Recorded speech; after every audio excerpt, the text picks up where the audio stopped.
Vous écoutez un podcast cinéma du Centre des Arts d'Enghien-les-Bains. Bienvenue à toutes et à tous au Centre des Arts. Donc pour cette séance pendant laquelle vous allez découvrir un balcon à Limoges, qui est une véritable pépite. Et donc je suis très heureux de vous le proposer aujourd'hui en présence de son réalisateur Jérôme Rebaud. Donc Jérôme, merci beaucoup d'être venu. Est-ce que, on en parlait un peu avant la séance, est-ce que vous voulez dire un petit mot pour introduire le film ou on garde la surprise entière et on se retrouve juste après Non, surprise.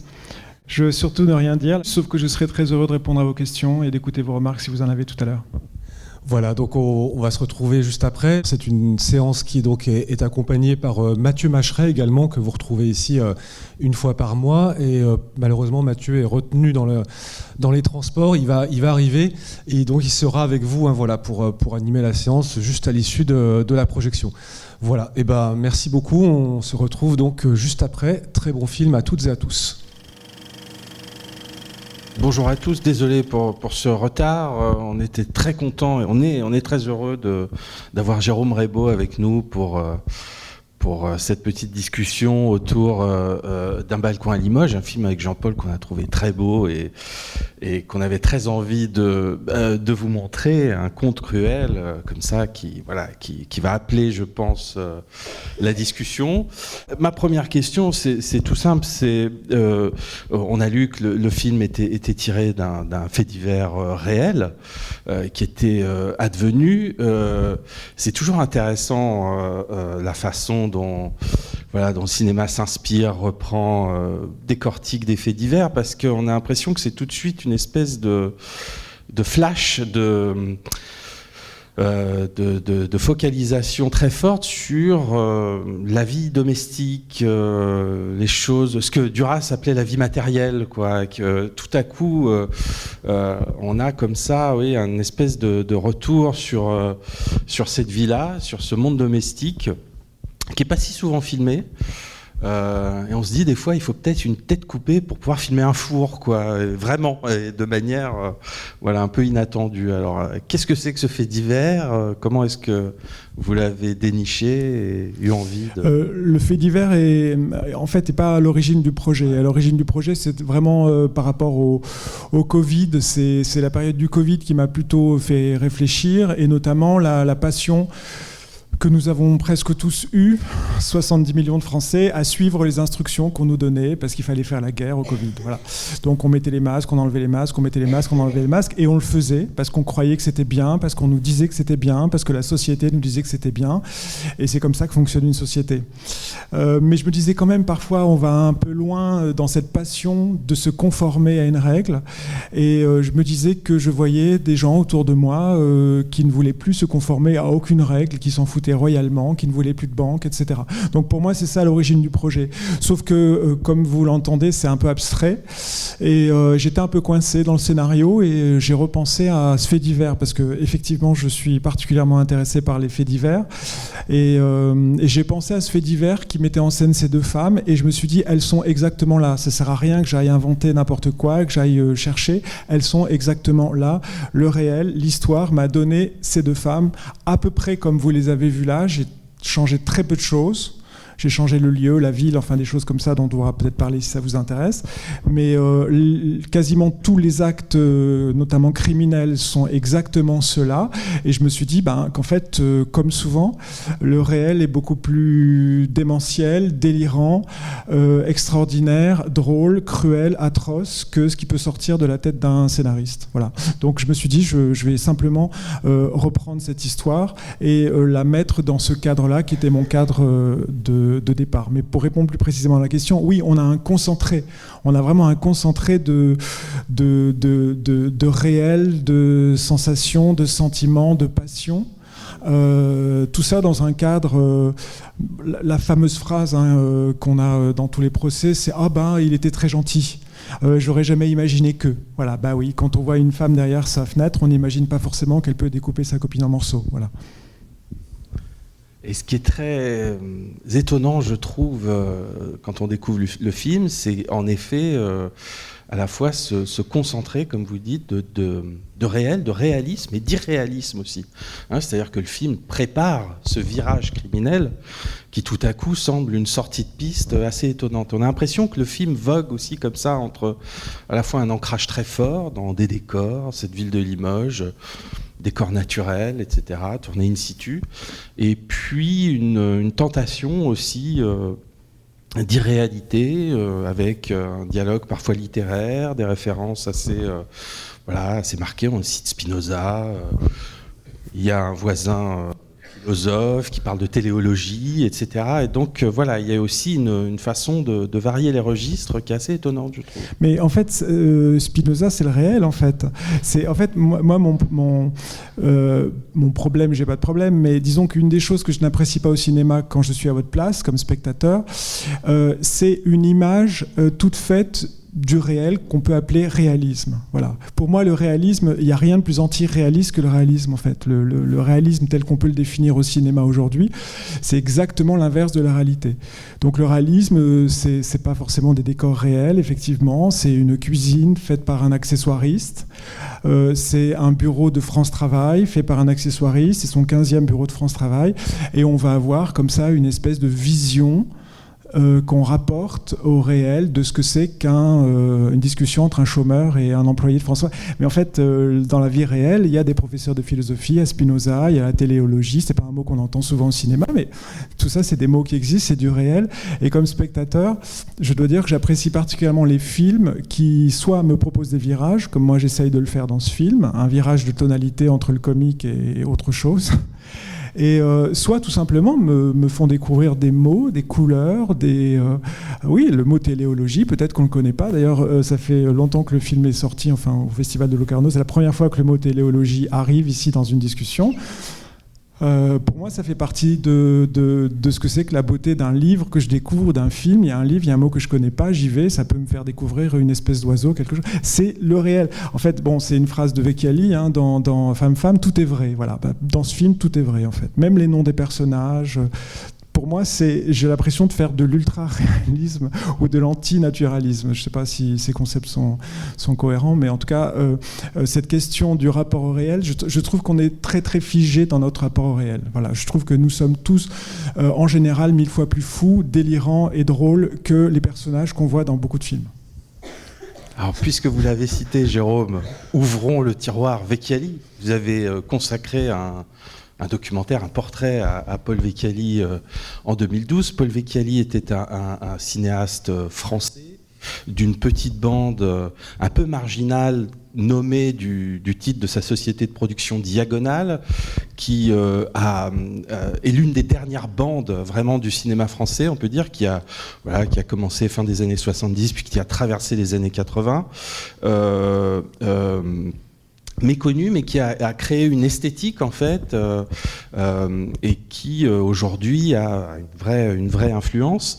Et alors évidemment, quand on voit le film, on l'associe inévitablement à cette esthétique diagonale. Une certaine franchise dans la façon de filmer, prendre une scène ou un passage en un plan là où on aurait pu en faire 10, on l'a dit, tourner dans des décors qui existent, etc.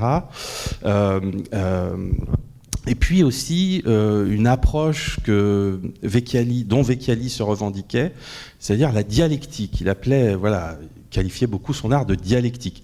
Et ici, elle s'incarne assez magistralement à l'écran par ces deux personnages féminins qui se rencontrent dès le début du film, Gladys et Eugénie, et qui font résonner, je dirais, peut-être deux attitudes par rapport à l'époque. Alors vous évoquiez le Covid au début, mais voilà, on a à travers elles deux attitudes. L'une qui est un peu dans un hédonisme débraillé, et puis l'autre dont la vie est régie par des principes très stricts. Alors, on y reviendra peut-être par la suite, mais quelle est la place, peut-être l'influence du travail de Paul Vecchiali dans votre cinéma ? C'est votre deuxième long métrage. Paul Vecchiali, c'est pas forcément esthétiquement, c'est vraiment une question d'attitude. Je sais pas si vous connaissez bien le cinéma de Paul Vecchiali, mais en dehors de son côté, de son aspect esthétique, il y avait un aspect, faut savoir qu'il était corse, mais il est arrivé à Toulon à 2 ans. Donc pour moi, Vecchiali, c'est un Toulonnais. Voilà, il y a quelque chose de rapport à l'opéra, à l'opérette, au sentiment, etc. C'était un cinéaste que j'admirais beaucoup. Mais disons qu'il avait cet aspect esthétique qui est assez loin de moi. Par contre, ce que j'ai pris et ce que d'autres ont pris chez Vecchiali, c'est vraiment le faire. Voilà, tu veux faire un film ? Fais un film. Indépendamment de tout le reste, économise 3 000 €, fais ton film. Si tu veux que je te prête un peu de pellicule, je te prête un peu de pellicule. Vecchiali, il y a cet aspect faire un film, ne pas faire un film en attendant tout, par exemple, d'une tutelle, du CNC, l'argent, etc. Pas du tout. Il n'arrivait pas à avoir de producteur, il a créé sa boîte de production.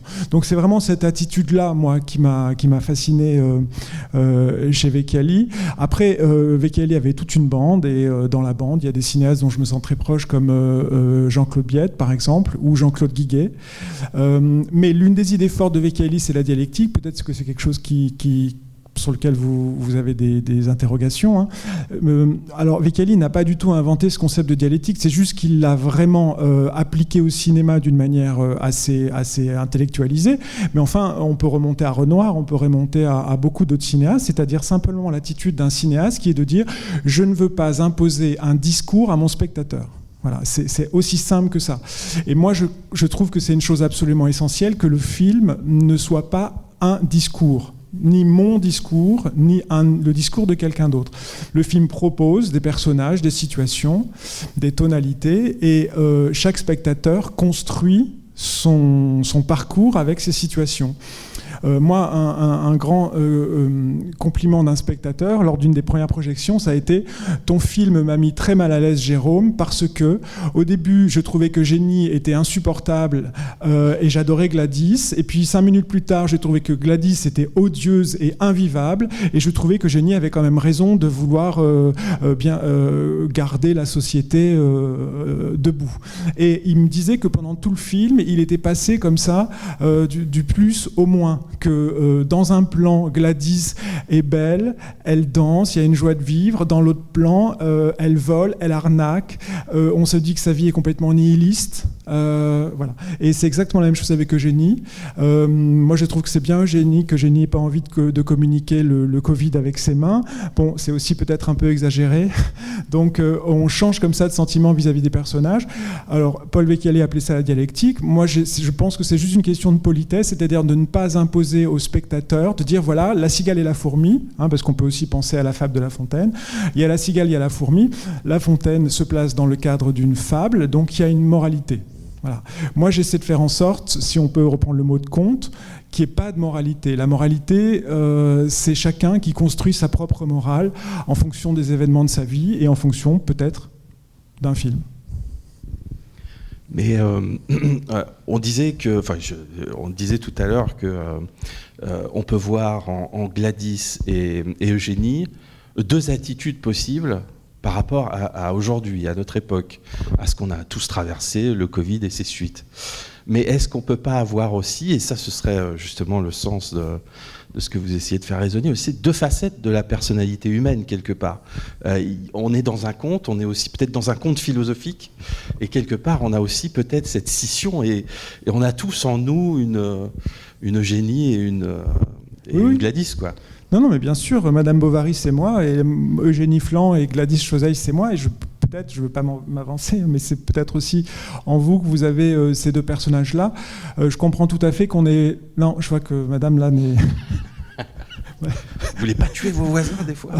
On va pas jusqu'au bout forcément du comportement, hein, parce qu'évidemment le film tire la ligne pour qu'il y ait un drame et pour qu'il y ait quelque chose et pour qu'on soit un peu choqué, surpris et qu'on réfléchisse.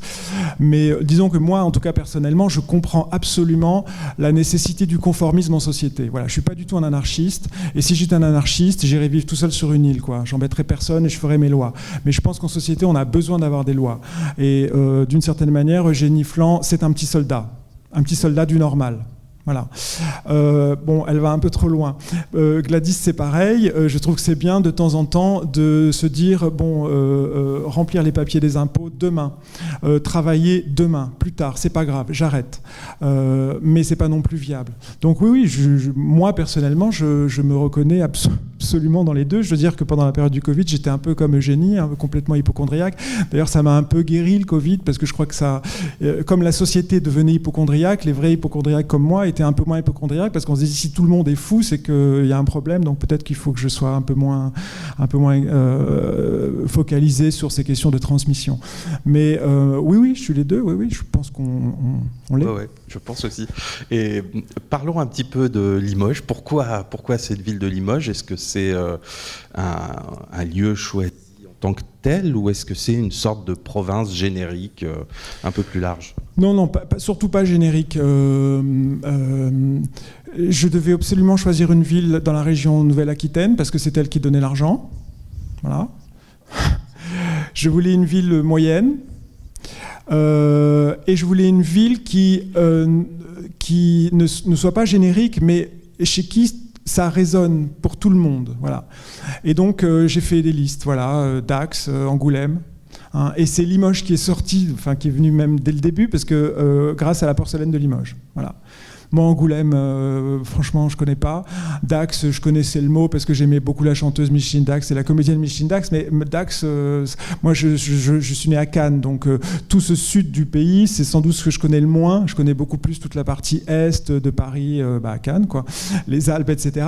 Et donc la partie ouest de la géographie française, je la connais beaucoup moins. Et donc la Nouvelle-Aquitaine et ces petites villes-là, je les connaissais pas. Et Limoges, d'ailleurs, je le connaissais pas. Limoges, j'avais jamais mis les pieds, mais j'avais de la vaisselle de Limoges par ma grand-mère, comme j'imagine tout le monde, sauf si quelqu'un fait non comme tout à l'heure dans la salle, mais j'avais des assiettes de Limoges dans mes placards. Donc je me dis, Limoges, ça va forcément créer quelque chose. Ah, ça existe, c'est quelque chose qui est en France, c'est une province un peu lointaine. Évidemment, après, je me suis rendu compte que Limoges avait intéressé auparavant beaucoup d'auteurs, Molière, etc., qui ont utilisé Limoges comme symbole d'une province bourgeoise plutôt riche, parce que Limoges, je crois, était une ville assez riche jusqu'à la première moitié du XXe siècle. Donc on trouve dans Monsieur de Pourceaugnac, on trouve Limoges, dans la Comédie humaine, il y a Limoges, etc. Voilà. Et puis tout simplement parce que c'est beau. Voilà, un balcon à Limoges, c'est plus beau qu'un balcon à Dax. Voilà. Est-ce qu'on peut parler des deux comédiennes qui incarnent les deux personnages principaux, Gladys et Eugénie, Fabienne Bab, qui est une actrice qui a toute une carrière derrière elle, qui charrie tout un imaginaire, qui elle aussi a traversé les années 80 en tournant chez des grands cinéastes, chez Rivette, chez Brissot, chez Christine Pascal, etc. C'est une actrice qui n'a jamais accédé à la starification, etc., mais qui a généré quand même autour d'elle, c'est un mot un peu galvaudé, mais une sorte de culte quand même, qui transporte toujours quelque part cet esprit des années 80, qui se reflète aussi dans le personnage, ne serait-ce qu'à travers la musique qu'elle écoute, et cette musique, cette électropop comme ça, et ce besoin de danser qu'elle a aussi, et aussi Anise Imburger, qui est une actrice qu'on connaît pour son travail au théâtre, notamment avec la compagnie des Chiens de Navarre, etc., et qui est assez extraordinaire aussi dans le film. Comment vous avez tourné plusieurs fois avec Fabienne Bab. Comment vous les avez associées toutes les deux, et comment vous avez travaillé avec elles? En fait, Fabienne Bab est à l'origine. J'ai écrit pour elle ce rôle-là. Elle a accepté de faire mon premier film, qui était un film expérimental tourné en Super 8. Elle faisait juste une voix. Voilà. Moi, j'étais évidemment total inconnu, encore plus qu'aujourd'hui. Donc vous imaginez. J'ai eu son numéro par Jean-Claude Guiguet. Elle a dit OK. Donc, et depuis ce jour-là, je me suis dit que ce serait comme une contrainte. Hein. J'aime beaucoup les contraintes au cinéma et en littérature. Donc, elle a un rôle dans chacun de mes films. Alors, c'est pas à prendre en mauvaise part le mot contrainte, c'est une contrainte littéraire, donc ça m'amuse et ça m'excite de devoir lui trouver un rôle à chaque fois. Là, c'était un rôle central parce que Fabienne Bab, je ne sais pas si vous l'avez vu aussi chez Téchiné par exemple, ou chez Piala dans Le Garçu, elle joue. Les réalisateurs ont joué avec elle sur deux cartes essentiellement, c'est la sensualité et la, entre guillemets, poésie, douceur poétique, parce qu'elle a une voix, un ton, une manière de parler qui a suscité ça chez les cinéastes. Voilà. Et moi, j'ai fait comme tous les autres. Hein. Je l'ai utilisé comme ça dans les quelques films que j'ai fait avec elle. Et là, je voulais évidemment surtout prendre le contre-pied de ça. J'en avais marre de tout le temps lui faire jouer un personnage. Dans le précédent film qui s'appelle Poitiers, qui est un moyen-métrage, elle jouait une assistante sociale un peu faux-folle, poétique, justement. Donc, j'utilisais toujours les mêmes notes. Et j'ai dit, là, on va faire l'inverse. On va essayer de faire quelque chose avec elle de complètement différent, qui soit presque à la limite du nihilisme, enfin quelque chose d'assez noir. Et comme pour tous les autres rôles qu'elle a fait avec moi, elle s'est lancée là-dedans toute seule, parce qu'en fait je travaille quasiment pas avec les comédiens, donc elle a travaillé son rôle, on a travaillé les costumes surtout et la coiffure, mais enfin elle a travaillé son rôle toute seule, et je trouve extraordinaire ce qu'elle fait. Quant à Anne-Lise Amberger, elle, j'ai découverte au cinéma dans les films de Patricia Mazui, où elle a presque toujours un petit rôle, ou petit ou un peu plus grand d'ailleurs, et où je la trouve toujours extraordinaire, mais je la connaissais surtout au théâtre. Et ça a été assez difficile, bon, quand le nom est venu, c'était évident que c'était elle, mais c'était assez difficile de trouver quelqu'un qui ne rende pas ce rôle vraiment trop rigide ou trop caricatural, parce que la rigidité est dans le rôle. Donc si on a un comédien qui ajoute de la rigidité à la rigidité, ça devient irregardable. Voilà. Donc quand je l'ai découverte physiquement, qu'on en a pris un verre ensemble, c'est toujours très délicat pour un réalisateur. Moi j'ai horreur de casting, je fais jamais de casting, enfin très rarement. Donc en fait il faut simplement prendre un café avec les gens et il faut regarder. C'est horrible parce que à chaque fois je m'excuse, je dis excusez-moi mais je vais vous regarder quoi.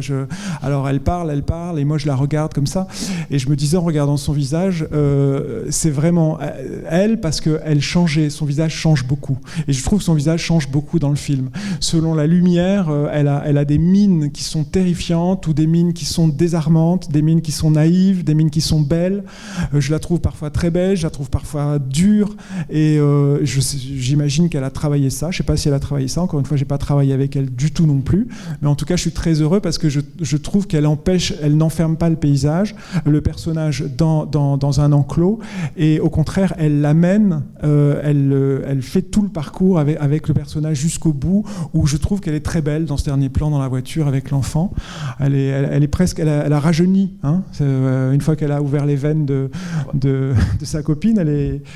Moi ça j'avais travaillé là-dessus sur les costumes, parce que les costumes changent de couleur pour elle, vous l'avez peut-être remarqué, les costumes sont plus joyeux à la fin pour elle, mais d'elle-même elle s'est mise à jouer comme ça sans que je lui demande quoi que ce soit en fait. Je me tourne vers la salle. Évidemment, si vous avez des questions, on fait circuler le micro et voilà. Merci.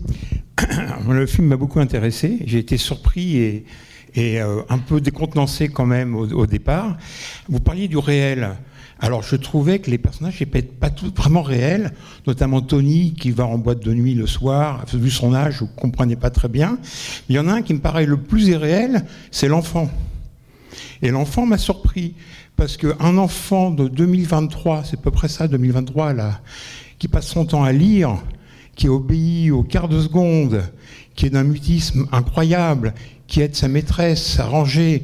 Et je me dis, qu'est-ce que c'est que ce personnage ? Il m'a surpris. Et puis, il y a deux moments, son moment de révolte, quand il balance le radio dans la rivière, et puis, et quand il semble avoir compris l'énigme de la disparition à la fin. Donc là, on est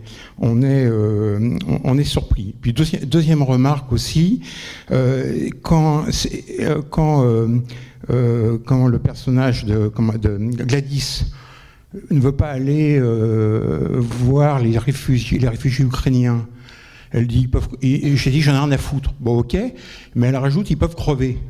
Est-ce que là c'est pas un peu too much, cette phrase supplémentaire qui m'a vraiment surpris? Et quand, du coup, je reviens à Eugénie, qui supporte pas le vol de la robe, ou la manipulation, mais ça la gêne pas qu'elle lui dise ils peuvent crever.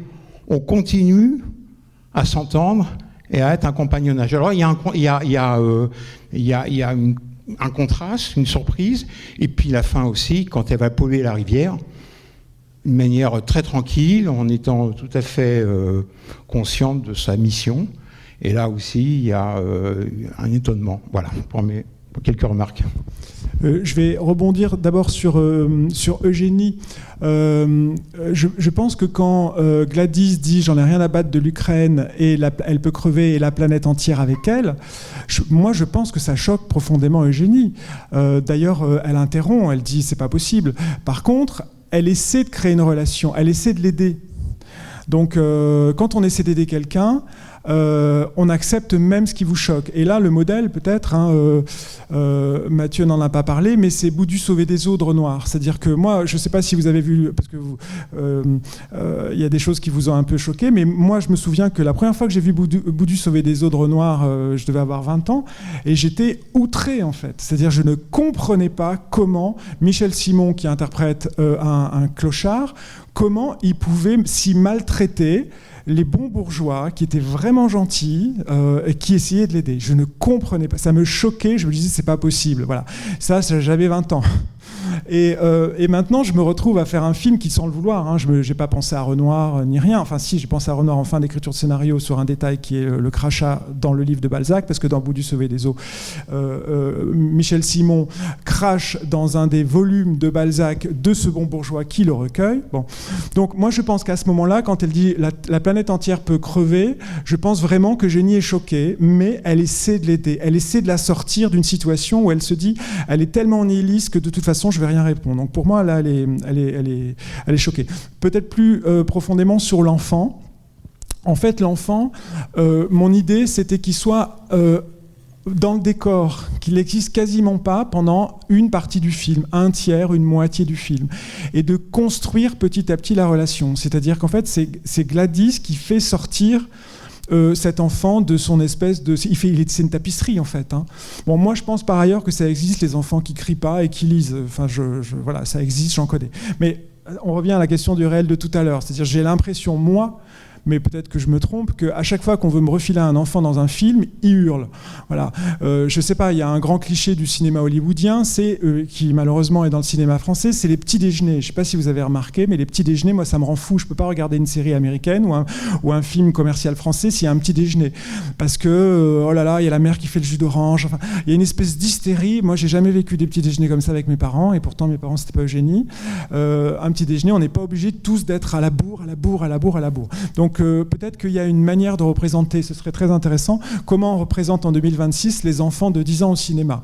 Et est-ce que, mais peut-être que je me trompe, est-ce qu'il n'y a pas parfois une espèce d'exagération, de suractivité? Mais en tout cas, pour répondre plus complètement, il y a une volonté pour moi de le faire sortir du film. Et qu'est-ce qu'il fait sortir du film? C'est sortir de la tapisserie, c'est le jet au bord de la rivière de la musique. Voilà. C'est un moment où il existe, où il s'affirme.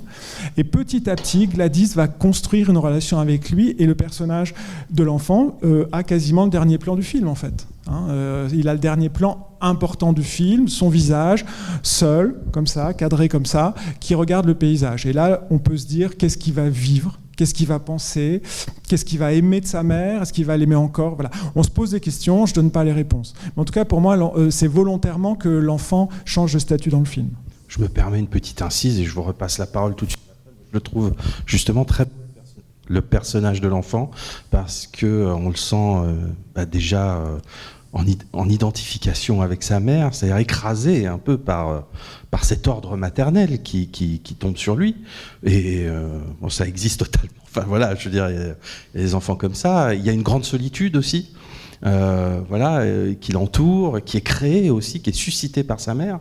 Et évidemment, ce qui se joue à la fin, dans la dernière scène où tous les deux sont dans la voiture, c'est aussi quelque part, on imagine le début d'une désidentification, où tout à coup, la mère revêt un masque monstrueux qui a été totalement perçu par l'enfant. Où il repère tout de suite un morceau de Gladys dans le petit sac jeté dans l'eau. Donc moi je le trouve vraiment très beau, et c'est un regard, le regard de l'enfant est un regard infiltré dans la scène criminelle, qui résonne beaucoup avec celui du philosophe d'en face, enfin du voisin d'en face, quoi. Et d'ailleurs ça pourrait être une question aussi, ce voisin qui est le seul à avoir le droit de la voix off, qui est le narrateur quelque part. J'aurais été curieux de savoir d'où vient ce choix aussi. En fait, il y a plusieurs réponses sur le voisin. D'abord, la première réponse, c'est que c'était aussi une contrainte, parce que ce film s'appelle Un balcon à Limoges, le précédent s'appelait Poitiers, et dans Poitiers, il y a les mêmes éléments, il y a les mêmes acteurs, il y a la mort et il y a une voix off. Donc j'avais comme contrainte, je m'étais mis comme contrainte, il faut une voix off, mais je veux pas la même voix off. Et là, si j'ai l'idée d'en faire un troisième pour faire une trilogie, il y aura aussi une voix off, mais elle sera encore différente. Tout simplement parce que j'ai, comme beaucoup de cinéphiles ou de réalisateurs, enfin en tout cas, bon, non, je parle pour moi, j'ai toujours adoré la voix off tout en détestant la voix off. Voilà, c'est-à-dire que trop facile, trop tire-larme, on ne sait pas écrire une scène, donc on met une voix off qui explique au spectateur. Donc j'ai toujours eu ça dans une partie de mon cerveau, et dans l'autre partie de mon cerveau, il y avait « mais j'adore la voix off ». Donc un jour, j'ai vu un commentaire de Jean-Claude Carrière, qui parlait des films de Buñuel, et il dit cette phrase: la voix off, c'est le cinéma qu'il a inventé. Il n'y a pas de voix off au théâtre, il n'y a pas de voix off dans un roman, il n'y a pas de voix off, voilà. Bon. Et je trouve que c'est vrai, même si on peut creuser, chercher la petite bête, mais grosso modo, il a raison. Donc je me suis complètement décomplexé, et je me suis dit, je vais essayer de travailler sur la voix off. Donc j'ai j'ai fait un type de voix off dans la première, là j'en ai fait un autre. La deuxième raison du professeur, c'est de la distance, parce que ces deux rôles sont tellement excessifs, sont tellement radicaux. Radicaux, ça veut dire à la racine, voilà, on va à la racine de ce que c'est que l'hédonisme ou le nihilisme, à la racine de ce que c'est que le conformisme, se conformer à ce qui est bon pour la société. Eh bien, j'avais besoin d'un peu de distance visuelle et de distance intellectuelle, d'un point de vue différent. Et le professeur de philosophie me permettait ça, et ça me permettait, et là on revient à ce qu'on disait au début, d'introduire des choses que les spectateurs voient ou ne voient pas. Moi, ça m'est égal. Par exemple, il lit un livre de Clément Rosset. Clément Rosset, c'est un philosophe important pour moi. On s'en fout. On le voit pas vraiment. On voit un peu Clément Rosset. Si on connaît le livre, on sait ce que c'est. Si on connaît pas, on sait pas. Ça, c'est le réel. Voilà. Et je sais pas pourquoi, depuis Godard, aussi peu de cinéastes utilisent vraiment un livre, quoi. Un livre juste à l'écran. Ça peut donner envie de lire ou de se poser une question là-dessus. Et moi, j'essaie de pas l'imposer. Hein. C'est pas comme le fameux plan d'Anna Karina avec Capitale de la douleur, je crois, d'Éluard qui est là, où là, on voit vraiment le titre, où Godard nous dit allez voir ce que ça veut dire et allez voir les... Là, c'est juste une petite suggestion, mais le plus important, c'était la distance. On sort de ce... Je pense que ça aurait été étouffant d'être dans ce projeté avec ces deux femmes seulement, et on a besoin comme ça de ce... Ah, je vous ai pas répondu aussi sur le vieil homme qui va en boîte de nuit. En fait, dans le fait divers réel, il y avait vraiment un vieil homme qui allait en boîte de nuit draguer, en fait. Bon. Alors, j'avoue quand même, vous n'avez pas forcément complètement tort, que cet acteur s'appelle Émilien Tessier. Donc, il est mort en novembre de l'année dernière, avant même d'avoir pu voir le film d'ailleurs. C'est un comédien de théâtre qui est extraordinaire, que j'avais déjà fait jouer. Et quand je lui ai envoyé le scénario, il m'a dit très bien, super Jérôme, je le fais. Et le producteur l'a appelé pour lui faire venir à Paris, les histoires de billets de train. Et il m'a dit, écoute Jérôme, Émilien, il n'a pas l'air bien, quoi. Il a l'air pas normal, il a l'air malade. Donc il m'a dit, je pense que ce serait bien que tu le rencontres à Paris, parce qu'il habitait Rennes, et que sincèrement, tu me dis si tu penses qu'il est capable de faire le film. Voilà. Donc j'ai rencontré Émilien à Paris. Et j'ai vu qu'en 3 ans, il avait beaucoup baissé, enfin, voilà, intellectuellement, physiquement, il était beaucoup plus fatigué. Voilà. Mais je me voyais absolument incapable de donner le rôle à quelqu'un d'autre. Je l'avais écrit pour lui. Et j'ai dit au producteur, oui, on prend Émilien. Bon, je ne vous cache pas que ça a été difficile et qu'il a fallu que je réécrive certaines séquences pendant le tournage, tout simplement parce qu'il ne pouvait pas jouer, faire ce que je lui demandais. Donc c'est vrai qu'il a dans le film, c'est pas forcément l'âge, mais en tout cas c'est la capacité physique. Il a une diminution physique dans le film qui fait que oui, est-ce qu'il est en boîte de nuit. Après, ouais, dans les boîtes de nuit de province, je vous assure, il y a des gens. J'ai bien aimé votre film. Et je suis content. Merci. Parce que je ne connaissais rien de vous. Et je suis très content aussi de revoir Fabienne Bab, que je n'avais pas vue depuis longtemps.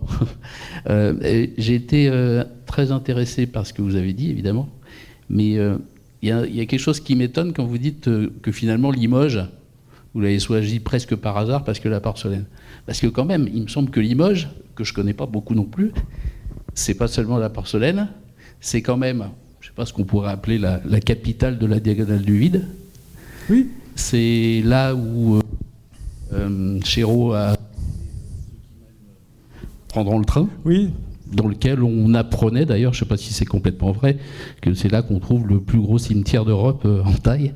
Et puis Limoges, c'est aussi là où était, d'où l'expression limogé d'ailleurs, oui. Étaient envoyés les réservistes militaires. Et il y a quand même plein de choses qui font écho à ce qu'on voit dans le film. La première chose, déjà, je trouve que c'est quand même un film où on juxtapose plein de solitude, quoi. C'est vraiment des individus séparés. On parlait de l'enfant, qui est vraiment solitaire aussi. Et il y a le côté solitude, mais il y a aussi le côté conformiste, comme vous dites. Sur la réaction qu'il y a eu par rapport au fils, je pense que justement, lui, c'est l'exemple. De ce qu'on comprend de ce qu'il connaît du monde, il y a les livres, il y a sa mère, et il y a l'école. Et les étoiles. Voilà, oui, c'est exactement, il y a les étoiles. Et en fait, il essaye de se faire une vision du monde. C'est quoi le bien, c'est quoi le mal, qu'est-ce qu'on a le droit de faire, qu'est-ce qu'on n'a pas le droit de faire. Et effectivement, il y a des moments où il y a des petits éléments de révolte qui commencent à le faire germer, mais en fait, il est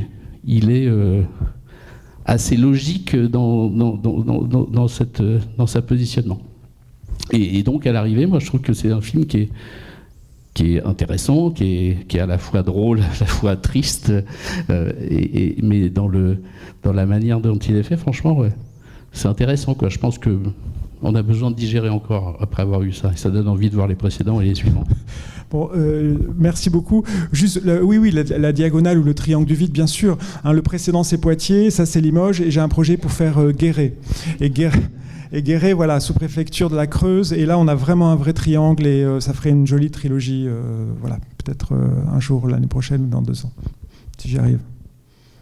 Bonjour. Bonjour, madame. Alors moi, l'une des raisons pour lesquelles je suis venue voir ce film, c'est que je suis originaire de Limoges et que je me demandais bien pourquoi un balcon à Limoges, alors que ce que j'avais lu des extraits ne me laissait pas présager le film. Et bon, lorsque j'ai vu la première image, que j'ai photographiée d'ailleurs, j'ai dit bon, je comprends, l'hôtel de ville de Limoges. Et après, j'ai vu, c'est vraiment Limoges, c'est vraiment les bords de Vienne. Et j'espère que ça donnera envie aux spectateurs d'aller voir Limoges, parce que Limoges, c'est pas seulement limogé. Mais écoutez, madame, ça me fait très plaisir ce que vous dites, parce que en fait, mon premier film long métrage s'appelait Jour de France. Le précédent s'appelle Poitiers. C'est très très important pour moi d'inscrire les personnages et les histoires dans des lieux. Voilà, je suis pas sûr que ce soit de sitôt que je fasse un film dans un appartement parisien, parce que c'est beaucoup filmé. Et effectivement, je suis très heureux. Juste, alors il y a un aspect presque touristique, mais moi j'aime ça en fait. Je l'assume complètement. Le premier film que j'ai fait, donc Jour de France, je l'avais présenté notamment dans un festival à San Francisco. Donc bon, c'était des salles démentielles de 1500 personnes. Et à la fin, il y avait des spectateurs, des Américains qui venaient après avoir mangé leur hamburger pendant le film, qui est quand même un road movie de 2h20. Donc, et ils me disaient, écoutez, c'est quoi le nom de cette route ? Parce que je vais en France dans 6 mois et voilà. Et cette petite ville où on venait me dire, il y a 50 ans, j'ai fait du vélo, voilà. Et en fait, je me disais que mon film aurait dû être subventionné par l'Office du tourisme. Et je me disais que oui, mais en fait, c'est un aspect important du cinéma pour moi. Voilà. Une chose, moi, dont j'ai besoin au cinéma, c'est de voir des visages et de voir des lieux, des vrais lieux, des routes, même s'il n'y a pas le nom de la route. Mais même des films très loin de ça, des giallo, même de seconde zone des années 70 italiens, où on voit du sang, des machins, des trucs. Bon, si on enlève tout ce qui se passe dans un appartement où on voit de la peinture rouge, eh ben, on voit les rues, en fait. On voit les rues de Milan, on voit les rues de Gênes, on voit des couleurs, on voit des habits, on voit des voitures. Et pour moi, le cinéma, même quand il est mauvais ou quand il est nul, il m'apporte ces paysages-là, ces rues-là. Donc vous parlez de la mairie. C'est vrai qu'il n'y a pas énormément de Limoges. J'ai essayé de choisir des points précis, le pont Saint-Martial, etc. Oui. Il y a la cathédrale, enfin il y a 2-3 petites choses quand même. Mais c'est très important au moins de donner ça aux spectateurs. Parce que je sais que j'ai la même chose comme spectateur, j'ai besoin que le cinéma m'apporte ce réel-là plutôt que des appartements indéterminés dans des lieux indéterminés. Après, j'ai pris un risque avec Limoges parce que je ne connaissais pas la ville, donc j'y suis allé. Et quand je pouvais toujours faire marche arrière, ça aurait été possible de changer la ville, mais effectivement, quand j'ai mis les pieds à Limoges, j'étais dans mes petits souliers parce que je me disais, mais si j'aime pas la ville, Qu'est-ce que je fais ? C'était possible, mais c'était tout un travail. Et j'ai énormément aimé cette ville. Je la trouvais extrêmement belle et je ne m'attendais pas du tout à son relief, une espèce de colline, etc. La lumière est très belle. Vous avez vu la séquence au bord de la Vienne. Après, j'ai appris, c'est drôle, quand on fait un film, on ne sait pas tout ça, mais que Renoir était né à Limoges, le peintre, etc. Enfin voilà, il y a tout un truc qui se passe là, qui se cristallise autour de cette ville, qui fait que oui, j'ai choisi la ville parce qu'elle représentait dans l'imaginaire français et par sa sonorité, mais en fait, tout fait sens d'une certaine manière. Tout se reconnecte. Bon, bien, merci. Oui, je voulais revenir sur la façon dont elle se débarrasse du corps, Oui. Eugénie. Et donc c'est très méthodique, c'est très préparé. On voit bien tout ce à quoi elle a pensé, elle anticipe. C'est du Colombo sous une autre forme, effectivement. Mais ce qui m'a surpris, c'est que quand elle se débarrasse de 2 sacs, d'une manière un peu improvisée, un peu dans la nature, à côté de l'hôpital où elle bossait, ouais, ou de l'EHPAD où elle bossait, et puis ensuite à côté, dans une sorte, le long d'un mur, et on se dit que là, ça me paraît très amateur, alors qu'elle semblait extrêmement préparée, qu'elle avait pensé à tout. Et donc, il y a cette surprise-là. Alors, je ne sais pas quelle est la conformité par rapport aux faits divers sur lesquels vous avez adapté, mais cette façon de se débarrasser de ça qui, à l'évidence, vont être retrouvés avec l'autopsie, etc. Voilà, donc c'était une surprise supplémentaire. Non, mais ça pose une question intéressante, ce que vous dites. Alors oui, tout de suite, je me défausse. C'est comme ça, c'est très exactement comme ça. C'est-à-dire qu'elle mélange, à la fois, elle est aide-soignante, donc elle sait où couper les os, les machins, les trucs. Elle sait vider comme vider un cochon, quoi, pour que le sang s'en aille, enfin voilà. Elle a la technique. En même temps, elle est quand même un peu folle, parce qu'elle devrait savoir que là où elle dépose les morceaux de corps, ça va être trouvé tout de suite. C'est exactement comme ça que ça a été trouvé. Elle est allée mettre un sachet plastique sur le parking de l'EHPAD où elle travaillait, littéralement. Donc moi, j'ai fait que reprendre ça, et encore, là, elle le balance un peu au loin, alors que dans la réalité, vraiment, quasiment devant l'EHPAD, il y a le sachet plastique qui est là. Donc... c'est le réel là. Alors, vous posez une question intéressante. Qu'est-ce que je dois faire, moi, en tant que scénariste ou réalisateur ? Parce que une commission au CNC ou un producteur pourrait me dire, bon, ok, Jérôme, c'est le réel, mais le spectateur va pas y croire. Donc, tu dois faire quelque chose qui est crédible. Et en fait, non. Moi, le réel, pour moi, c'est ça. Et en plus, c'est vraiment ce qui s'est passé. C'est-à-dire, et ça nous oblige, ça vous oblige à penser la dualité de cette femme précise, voilà. Elle essaie d'être rigoureuse, mais en fait, vous avez noté, elle n'est pas si rigoureuse que ça, parce qu'elle arnaque la Sécu avec son problème de dos, de cervical. Donc voilà, elle est ambivalente. C'est un bon petit soldat de la normalité, mais en même temps, elle-même, elle est pas absolument clean, pour employer un mot un peu idiot. Pardon. Oui, et justement, par rapport à ça, je voulais... parler de quelque chose qui, il me semble, on n'a pas évoqué, et je crois que vous l'évoquez dans le dossier de presse, sur la possibilité qu'il y ait une forme de désir, en fait, d'Eugénie envers Gladys. Alors voilà, désir amoureux ou en tout cas une forme approchante. Et à ce sujet, il me semble que dans la scène d'ouverture, elle arrive en voiture et elle écoute un chant lyrique, je crois, et dans lequel il y a « Viens ma bien-aimée » ou quelque chose comme ça. Et on a l'impression, très bizarre, que juste après, elle tombe sur cette Gladys qui... Enfin, moi, je me suis dit, tiens, c'est comme si elle l'avait, invoqué, quoi, je sais pas, enfin, et que pouf, elle tombe sur une espèce de... En plus, quelqu'un qui est un peu son double. Je trouve que physiquement, elles ont quand même beaucoup de similitudes. Et enfin, voilà, je me suis dit, tiens, c'est marrant de voir le film comme ça, avec des moments quand même qui sont qu'on pourrait qualifier d'érotiques, quoi, quand elle la première fois qu'elle la voit, très très vite dans l'appartement, quand elle prend sa douche entre guillemets dans le lavabo, enfin ce genre de choses quand même, où elle va coudre sa robe, enfin voilà, il y a des petits gestes comme ça qui les rapprochent. Et voilà, je voulais savoir en fait à quel degré c'était pour vous une interprétation correcte ou pas. Non, c'est tout à fait correct. En fait, ce fait divers est un fait divers qui intéresse particulièrement les gens et les avocats, etc. Parce qu'il n'y a pas de mobile. Voilà, il n'y a pas de mobile. La seule phrase qu'elle a dite au procès, c'est « Je ne pouvais plus voir sa tête en peinture ». Phrase que j'ai reprise dans la bouche de l'enfant. Elle a tué quand on lui demande pourquoi elle tue, elle dit « je ne pouvais plus voir sa tête en peinture ». Bon. Donc il n'y a pas vraiment de mobile, on ne sait pas trop. L'avocate a essayé de faire croire que c'était à cause d'un médicament, personne n'y a cru, et d'ailleurs à mon avis c'était faux. Alors, la Cour a quand même examiné un éventuel désir d'Eugénie pour Gladys. Et ça, je l'ai mis dans le film. Donc effectivement, le plan sur la jupe avec les fesses, etc. Il y a 2-3 petites choses dans le film. C'est une piste que je donne au spectateur, mais sur laquelle je ne conclus pas, parce que l'enquête n'a pas conclu, et parce que même en tant que cinéaste, même si l'enquête avait conclu, j'aurais pas aimé bloquer cette piste-là. Voilà, c'est une amoureuse déçue. Non, pour moi, ce fait divers et mon film ne veut pas s'arrêter là. Mais on peut pas exclure un désir d'Eugénie, c'est pas impossible qu'il y ait eu un désir d'Eugénie, désir bafoué, enfin en tout cas auquel il n'y a pas eu de réponse. Juste sur la question du début, oui, c'est une mélodie de Massenet, Viens mon bien-aimé, etc. Alors je l'ai pas du tout mise pour ce que vous dites, mais quand vous le dites, je me dis ah oui c'est vrai, c'est génial, j'aurais dû y penser.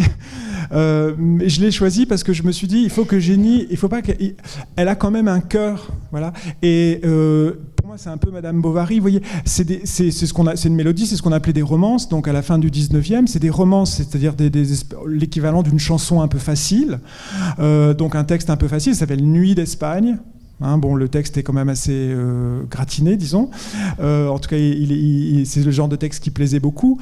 Et donc, c'est l'équivalent, si vous voulez, d'une espèce de harlequin. Et je me disais, elle aime vraiment la musique, elle aime danser aussi, Eugénie. Donc, c'est pas simplement comme ça, une espèce de petit robot absolument froid. Elle a peut-être aimé un homme qui lui a fait un enfant. Enfin, voilà. Elle a peut-être...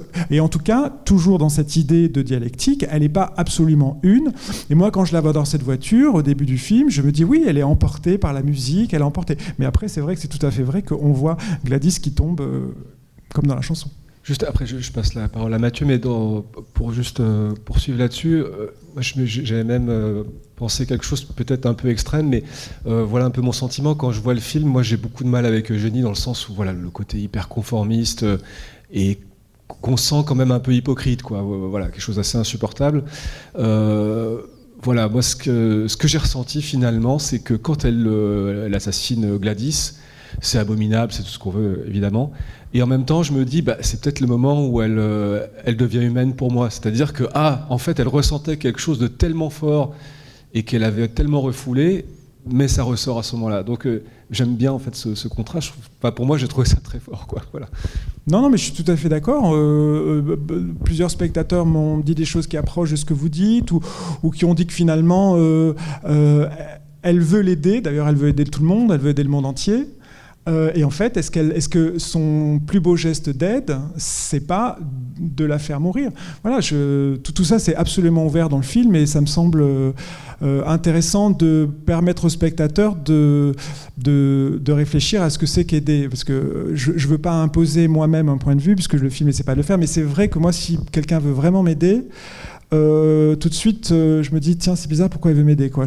Voilà, j'ai peut-être des a priori idiots, mais disons que je m'interroge quand on veut m'aider. Mais je suis pas d'accord. Je trouve que Eugénie, elle a pas toujours elle est pas hypocrite, en tout cas pas tout le temps. Elle a de vrais regards naïfs quand elle est en train de trier le linge et qu'elle dit je vais faire la robe rouge, oui, je vais la faire. Enfin, elle sent qu'il y a quelque chose qui est louche, il y a quelque chose d'un peu enfantin. C'est-à-dire qu'il y a des moments où on la voit mentir, il y a pas de problème. Il y a des moments où on voit qu'il y a quelque chose qui travaille violemment dans le cerveau, mais moi je la trouve touchante quand elle vient, qu'elle apporte les croissants et qu'elle dit j'ai appelé mon employeur, etc. Elle y croit, et puis en face on a Fabienne Bab, Gladys Chozeille, qui rit comme ça, c'est fini pour moi. Comme je disais tout à l'heure, ça s'inverse tout le temps. D'ailleurs, moi, ce que je trouve très beau dans cette scène de l'assassinat, c'est que Eugénie, exécute ses gestes d'aide-soignante. On sent que voilà, c'est précis, méthodique en effet, comme disait monsieur, mais c'est surtout son métier quelque part. Donc c'est le soin qui s'est renversé.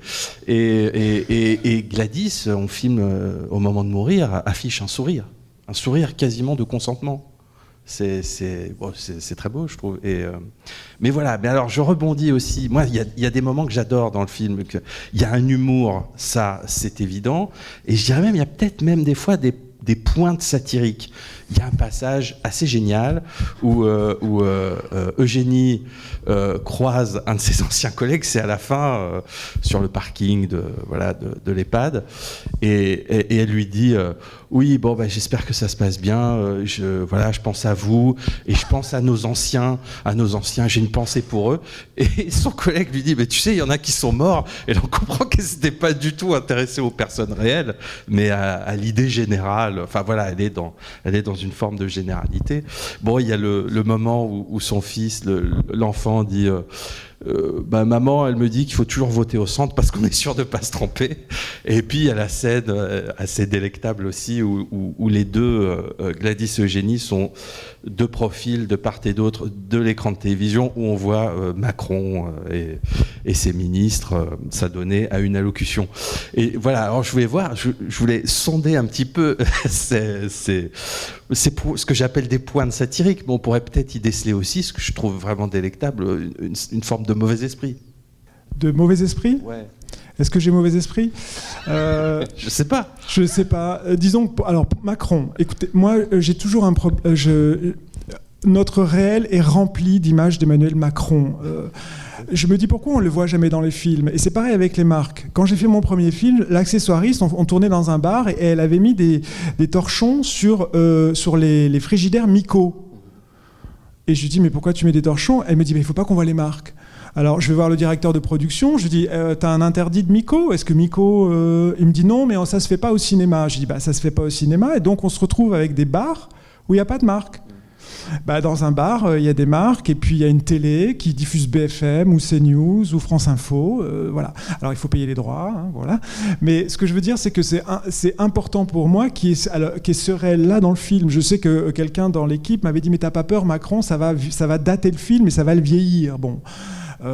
Oui, mais moi j'ai besoin au contraire d'ancrer le film dans cette réalité-là. Cet homme en tant que président de la République est partout, et parce qu'en plus il aime bien ça, être partout, et donc on l'a partout. Et ça me semblait logique par rapport au parcours d'Eugénie de le mettre là. Est-ce que c'est du mauvais esprit ? Peut-être, je sais pas. Mais pour répondre, oui, c'est vrai que quand elle est sur le parking et qu'elle dit à nos anciens, on a tous ce genre de discours en fait. C'est pas que génie, hein. Ah oui, c'est grave, mais en fait on s'en fout. Voilà. Ce que je voulais dire, c'est que vous avez parlé au début qu'on était beaucoup sur la vie quotidienne, et quand on entend Macron, il parle que du prix de l'essence ou de l'électricité, et on est de nouveau sur une vie quotidienne en fait, très très pragmatique en fait. Il n'y a pas d'élévation, quoi que ce soit. Autant le philosophe, oui, mais autant là, on est sur du pragmatique. Ça renvoie un petit peu, ça fait une boucle avec le début la vie quotidienne. Je voulais aussi rajouter, alors je ne sais pas si je fais une erreur ou pas, mais ça m'a fait penser au film de Chantal Akerman sur cette femme qui a une routine et qui, à la fin, la routine s'en mêle. J'ai pensé Jade Hellman. Ouais, j'ai pensé à ça. Non, c'est pas du tout fausse route. Par contre, c'est un compliment qui est difficile à accepter pour moi parce que c'est un chef-d'œuvre. Mais mais c'est vrai que sans même oser une quelconque mise en rapport, Jane Dielman, c'est comme Fenêtre sur cour d'Hitchcock. C'est des films qui proposent une forme et un sujet qui sont tellement parfaits, qui sont après comme le Kleenex. Vous voyez, on emploie le mot Kleenex, le dire mouchoir. Et voilà, maintenant on dit Fenêtre sur cour quand on veut parler d'un voyeur. Voilà. Et c'est pareil avec Chantal Akerman, quand on veut évoquer quoi ? Quand on veut évoquer, moi, ce qui m'intéresse au premier chef, qui est une femme, pour Akerman, une femme ou un homme, pour moi, peu importe, derrière sa fenêtre, dans les activités les plus quotidiennes et les plus proches de ce qu'on pourrait appeler, sans péjoratif, le néant. Qu'est-ce que c'est faire cuire une escalope, faire cuire quelque chose, préparer un goûter tout seul, avec soi, dans le silence, sur la table en formica. Voilà. Akerman a fait ça, absolument. Elle l'a fixé une fois pour toutes dans l'histoire du cinéma et de l'humanité. Et c'est vrai qu'il y a un petit % de ça. Et alors, c'était pas l'objet du film. J'ai décidé dans ce film de faire un film plus court, plus rythmé que mon précédent long métrage. Donc, j'ai pas du tout pris ce temps parce qu'il faut du temps pour ça. Mais il y a, par exemple, vous avez raison, un tout petit plan qui peut faire penser à ça vers la fin, quand on est chez le voisin et que elle boit, elle a un mug, elle boit du thé, il y a un petit vent qui passe. Voilà, c'est ça. Ça, ça, c'est un des aspects du film qui est une espèce de jonction, si je peux me permettre cette chose que je ne devrais pas me permettre, entre Fenêtre-sur-Cour, parce qu'il y a quand même un enjeu assassin, mort, etc. Et puis Ackerman, une femme qui boit son thé l'après-midi chez elle et qui va sans doute préparer un gâteau ou quelque chose pour son fils qui rentrera. Tout à fait, donc oui, merci de parler de Chantal Akerman. Autre analogie avec Chantal Akerman, j'ai vu le film il y a quelque temps, c'est son rapport avec son fils, le silence. Il y a un repas à un moment donné où ils ne se parlent pas tous les deux, et ça dure le temps du repas, plus le temps d'éplucher les patates qui dure dans le temps réel d'un épluchage. Juste une remarque, tout à l'heure vous avez parlé à plusieurs reprises du désir de génie, vous en parliez, et moi j'ai entendu le désir de génisme. Voilà. Non. Alors écoutez... Avec... Non, mais alors ça, je ne sais plus à quelle période du film un spectateur m'a dit Eugénie, eugénisme. Bon, alors évidemment, mais ça c'est ce que je disais au tout début, le réel est mieux que ce qui peut sortir de ma petite tête en fait. Évidemment, j'y ai pas pensé. Et évidemment, c'est très intéressant. Voilà, je ne peux pas vous dire autrement. Le nom Géniflant, c'est un nom qui appartient à une personne réelle, parce que tous les noms sont réels. Moi, dès que j'ai un nom qui m'intéresse, je le note sur un carnet, donc j'ai des dizaines de noms pour des dizaines de scénarios qui sont peut-être jamais écrits. Et donc, je regarde les noms et puis je vois Eugénie Flan, et ben je dis voilà, c'est Eugénie Flan, voilà. Donc en espérant que la vraie Eugénie Flan aille pas voir le film. Alors mais, justement, Eugénie Flan et Gladys Choseil, quand même, moi ça me fait rire ces noms, et en même temps comment vous les connectez au personnage, qu'est-ce que ça dit est-ce qu'il y a chose dans Choseil? Est-ce que je sais pas. Alors les noms, c'est exactement comme les paysages. Je pense que je suis toujours très frustré au cinéma quand je vois, je sais pas, la femme de chambre. Alors bon, on va mettre Lisette, et Lisette, ça, c'est juste un code en fait, un nom de code. Et puis il y a des petits personnages, on n'a pas besoin de leur trouver un nom. Mais je trouve que c'est toujours important d'avoir les noms des personnages et de les faire dire. Pas dans les dialogues à un moment ou à un autre. Donc maintenant, si vous voulez une explication exacte pour Gladys Choseil, j'en ai pas. C'est juste que je trouve que c'est elle. Je peux pas vous dire autrement. Sa tête, c'est elle. Je sais qu'elle s'appelle Gladys. C'est sûr qu'elle s'appelle Gladys. Et après, comme dans mon répertoire, j'avais Gladys Choseil, je me dis c'est merveilleux. Et encore une fois, le réel est merveilleux parce que Gladys Choseil, c'est un vrai nom aussi, comme Tony Cointreau, comme tous les autres. Il y a un plaisir de l'onomastique. Là, on a parlé d'Ackerman, je ne vais pas aller à Proust maintenant parce qu'on va... voilà. Mais le nom est absolument fondamental, ça fait partie du plaisir d'une œuvre en fait. C'est charnel un nom, quoi. C'est déjà un dessin du personnage. J'ai une question sur la mise en scène. On n'a pas beaucoup parlé dans le détail, mais moi je la trouve... d'une grande précision, d'autant plus que, comme vous l'avez rappelé tout à l'heure, Jérôme, le film est en effet assez ramassé. Il est court, il est assez directif, comme ça on avance à chaque plan. Les plans me semblent à chaque fois poser un espace, et un espace aussi de jeu pour les comédiens et les comédiennes, qui sont amenés à l'habiter, et de manière très physique, puisqu'il y a beaucoup de danse.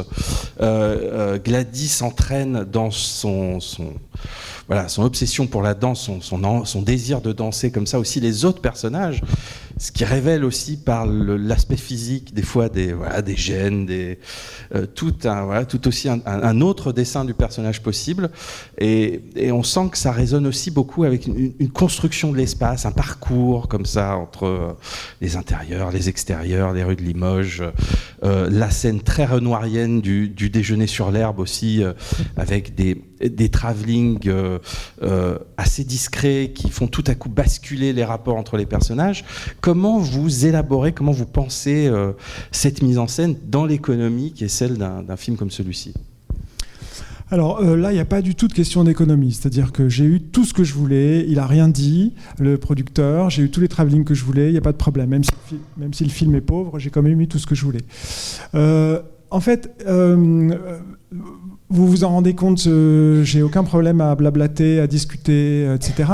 Pour la mise en scène, j'essaie de pas le faire du tout, parce que sinon je deviens fou. En fait, j'ai étudié la littérature, la poésie, j'ai une formation universitaire. Donc en fait, si je me mets maintenant à disséquer mes plans, alors je le fais malgré moi, parce qu'il faut bien les inventer les plans, mais j'essaie de m'en empêcher. Voilà. Donc en fait, mes grands repères, c'est j'ai pas besoin de changer de plan si j'ai pas besoin de changer de plan.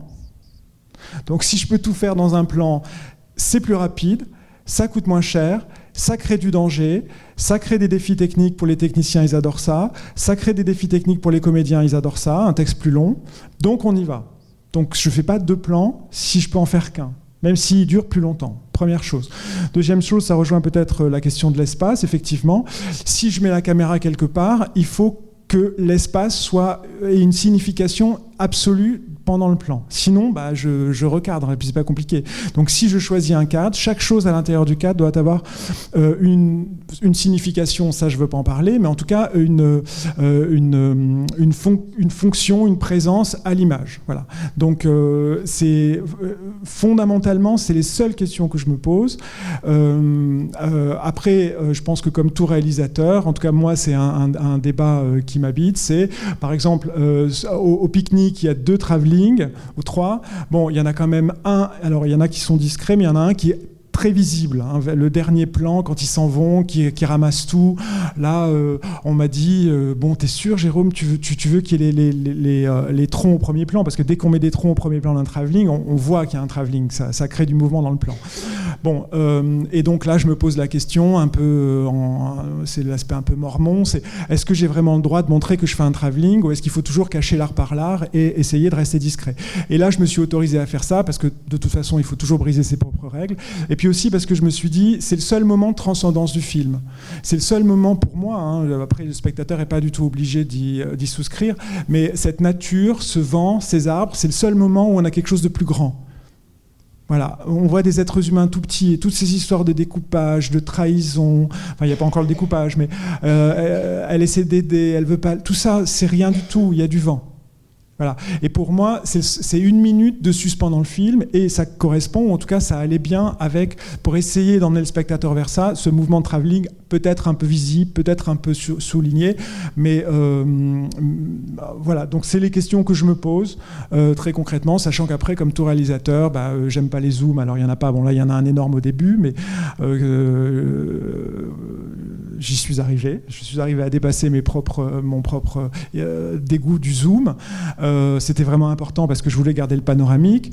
J'aime pas le champ contre champ, donc j'en fais quasiment jamais, sauf quand c'est vraiment indispensable. Peut-être qu'un jour il faudra que je fasse un film entièrement champ contre champ, mais donc c'est ce type de questions que j'essaie de me poser plutôt que des questions de signification. Mais en tout cas, c'est vrai que dans chaque plan, il faut que l'espace ait une vraie présence, que le plan existe. Moi, j'appelle ça bêtement, il faut que le plan existe. Oui, il y avait un autre point aussi qui est frappant, donc c'est un film de femmes en fait. Les 2 personnages principaux sont les femmes, et on va dire 4 hommes en comptant l'enfant qui sont autour sont vraiment les spectateurs, et vraiment les spectateurs qui comprennent rien mais qui essayent de comprendre en fait, et je trouve que le personnage du voisin est remarquable de ce point de vue-là. Donc il est philosophe, il sait réfléchir, mais il a rien vu, il a rien compris, il a rien entendu, il a juste senti de la fumée, il a même pas vu qu'elle l'a découpé, il pense qu'elle est construit un meuble. D'ailleurs, entre parenthèses, ça aussi, c'est quand même, j'imagine que c'est aussi la réalité, mais alors qu'elle l'a tué à l'intérieur, elle la ramène sur le balcon pour le découper, dans le genre discrétion, c'est quand même assez champion du monde, quoi. Je veux bien que c'est peut-être pour pas salir, mais c'est quand même assez incroyable. Vous regarderez la photo du vrai balcon, vous comprendrez. Ouais. Et si, oui, il y a un personnage qui je trouve qui est assez touchant et assez intriguant, c'est le personnage de l'amant.